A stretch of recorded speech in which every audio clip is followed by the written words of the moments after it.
Good morning everyone, कैसे हैं आप सब लोग। मेरा नाम है राहुल और आप देखना शुरू कर चुके टीचिंग वॉरियर चैनल।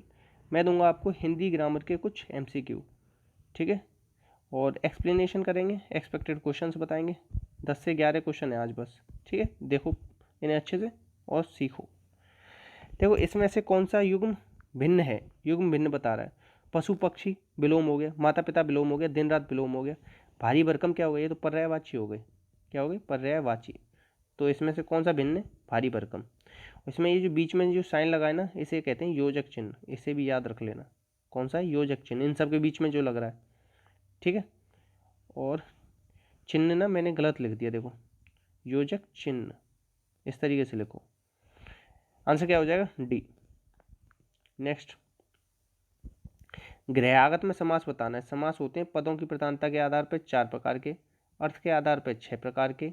समास का विलोम होता है व्यास, ठीक है। देखो ग्रह को आगत होगा, क्या हो? ग्रह को आगत, कर्ता ने कर्म को, ठीक है। और कारक चिन्ह कितने हैं आपके? कारक हैं हिंदी में 8, जबकि तत्पुरुष समास में यूज होते हैं 6।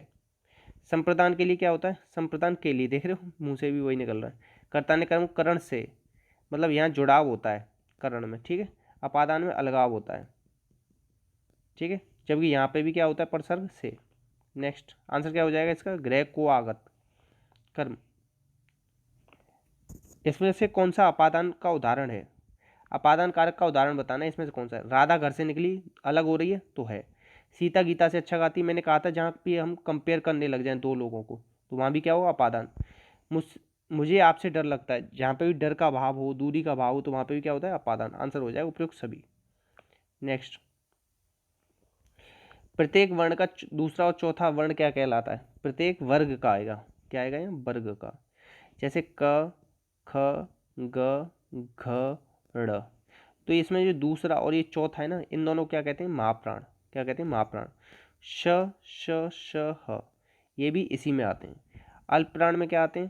पहला, तीसरा और पांचवा, ठीक है। किसी भी वर्ग का पंचमाक्षर, पंचमाक्षर वो क्या होता है? अनुनासिक होता है। आंसर क्या हो जाएगा इसका? आंसर दूसरा और चौथा कह रहा है तो महाप्राण हो जाएगा, ए। नेक्स्ट, देखो अगर तुम जल्दी उठ जाते तो स्कूल के लिए लेट नहीं होते, इसमें वाक्य पूछ रहा है।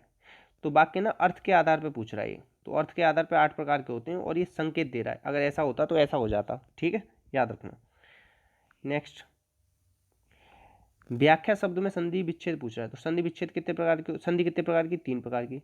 स्वर व्यंजन विसर्ग, स्वर कितने प्रकार की? 5। दीर्घ, गुण, वृद्धि, यण, अयादि।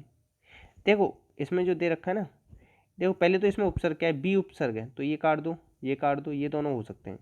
अब देखो ऐसे समझो कि बी, अब ऐसे समझो ई प्लस आ, ई प्लस आ क्या हो जाएगा? या। ई प्लस आ क्या हो जाएगा? या। तो अ तो आएगा नहीं, आ आएगा, क्या आएगा? आ। आंसर हो जाएगा बी। नेक्स्ट, मोर का तत्सम क्या होगा? शब्द की उत्पत्ति के आधार पर, किसके आधार पर? उत्पत्ति के आधार पर शब्द होते हैं 4 प्रकार के, तत्सम, तद्भव, देशज, विदेशज। इसी में से तत्सम पूछ रहा है, तो मोर का क्या हो जाएगा? मयूर हो जाएगा। क्या हो जाएगा? मयूर। मोर के किसी को पर्यायवाची आते हो? क्या आते हो? पर्यायवाची, तो वो प्लीज कमेंट बॉक्स में लिख के बताएगा। नेक्स्ट, अब इसमें उपसर्ग पूछ रहा है, उपसर्ग चुनिए। उपसर्ग कहाँ लगते हैं? शब्द के आगे या आदि में। संस्कृत में उपसर्ग हैं 22। दुस्साहस में देखो शब्द निकाल लो, पूरा शब्द निकल रहा है साहस, क्या बच गया? दुस, तो दुस क्या हो गया? इसमें उपसर्ग हो गया, आंसर हो जाएगा ये। नेक्स्ट, अब देखो ओष्ठ के आधार पे इसमें से वर्ण बताना है कि ओठों से कौन सा बोला जाता है। ओठ से बोला जाता है आपका ऊ, ऊ ये बोले जाते हैं। आ कहाँ से बोला जाता है? कंठ से बोला जाता है। आ और अह कंठ से, कहाँ से? कंठ से। और ई कहाँ से बोला जाता है? तालू से। ई और यश ये बोले जाते हैं। और ओ कहाँ से बोला जाता है? कंठ और ओष्ठ से बोला जाता है। किससे? कंठ ओष्ठ, ठीक है, याद रखना। आंसर क्या हो जाएगा इसमें? सी। नेक्स्ट, आकाश और पाताल के बीच में लगने वाला चिन्ह क्या है? तो क्वेश्चन नंबर 10 जवाब दोगे आप, क्योंकि मैं बता चुका हूँ। चिन्ह कितने हैं अपने? 20 हैं हिंदी में। हिंदी में 20 में से एक ये पूर्ण विराम हिंदी का है, बाकी जो 19 हैं वो इंग्लिश के हैं, ठीक है, याद रखना। और विस्मयादिबोधक इस तरीके से लगाते हैं, ठीक। अल्प विराम इस तरीके से लगता है, अर्धविराम इस तरीके से लगता है। नेक्स्ट, तम, तमस, अंधेरा, ये सब किसके पर्यायवाची हैं? तमस के पर्यायवाची। किसके? तमस।